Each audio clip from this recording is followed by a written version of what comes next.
بیان کر کے فرمایا کہ وہ عمر جو بھی ہے لیکن دوسرے نمبر پر، عمر جو بھی ہے وہ دوسرے نمبر پر ہے، پہلے نمبر پر صرف ابو بکر۔ اور اس بات کو تکرار کے ساتھ پیغمبر کی زبان نے بھی ادا کیا، اور حضرت علی نے اس کا اعادہ کرتے ہوئے حضرت عمر کی شہادت سے پہلے جب حاضر ہوئے تو عمر رونے لگے۔ عمر کیوں روتے ہو؟ آخرت کا معاملہ اللہ کے سامنے پیشی ہے، ڈر ہے، عمر کے ساتھ کیا ہوگا؟ تو علی نے فرمایا آپ کیوں خوف کھاتے ہیں؟ آپ کیوں خوف کھاتے ہیں؟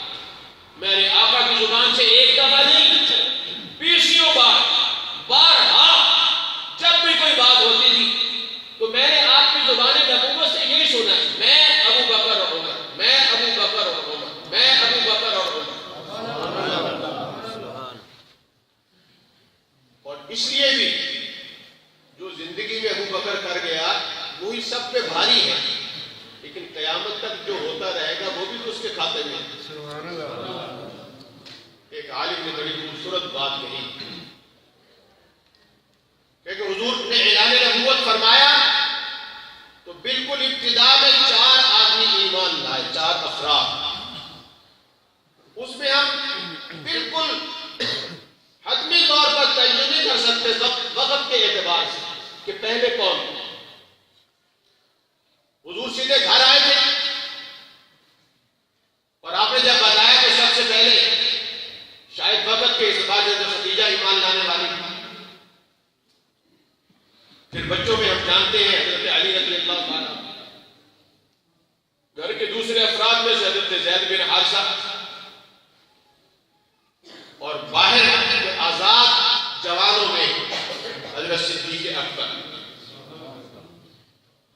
یہ 4 سب سے پہلے امت میں سب سے پہلے ایمان لانے والے، یہ چاروں۔ فرق یہ ہے کہ باقی 3 کا ایمان لازمی تھا، ابو بکر کا ایمان متعدی تھا۔ یہ تھوڑی بات مولویوں کو بتا دیں، عربی گرامر پڑھی اور صرف تھا تھوڑی سی بدلے۔ ایک فعل ہوتا ہے لازم، ایک ہوتا ہے متعدی۔ لازم ہوتا ہے جو اپنے تک محدود رہے، اور متعدی ہوتا ہے جس کا اثر دوسرے تک پھیلے۔ مثلا میں نے کہا میں نے کھانا کھایا، یہ لازم ہے، اور میں نے کھلایا یہ متعدی۔ کلیا نہیں کھاتا، فوراً نہیں کھوایا، اس کو کہتے ہیں متعدی۔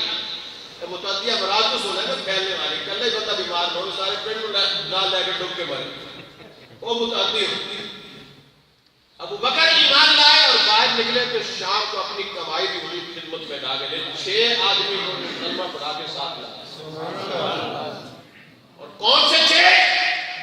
جو ان 10 میں سے 6 ہیں جن کو ایک مجلس میں حضور نے جنت کی خوشخبری دی۔ 10 میں سے 6 یہ ابو بکر کی کمائی۔ قیامت تک آنے والے تمام مسلمانوں کے اعمال کے اجر کا ایک حصہ ابو بکر کے کھاتے میں۔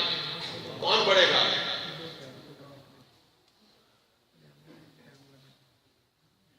بچپن میں اس قسم کے سوالات سامنے آتے تھے کہ جہاز سمندر میں تیر رہا ہے، سمندر میں طوفان آ گیا، پانی بڑھ گیا اور اس کی سطح میں 10 فٹ کا اضافہ ہو گیا، تو جہاز کا کتنا حصہ ڈوب جائے گا؟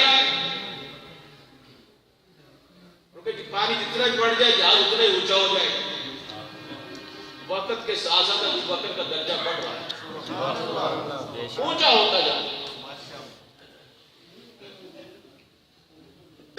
تو اسلام کی ان اصولوں کو جو اللہ کی رحمت کی بنیاد پر ہے، ہمیں بھی یہ احساس خوشی دیتا ہے کہ ہمارا درجہ بھی بڑھ گیا۔ عثمان سے آگے 100 ہے۔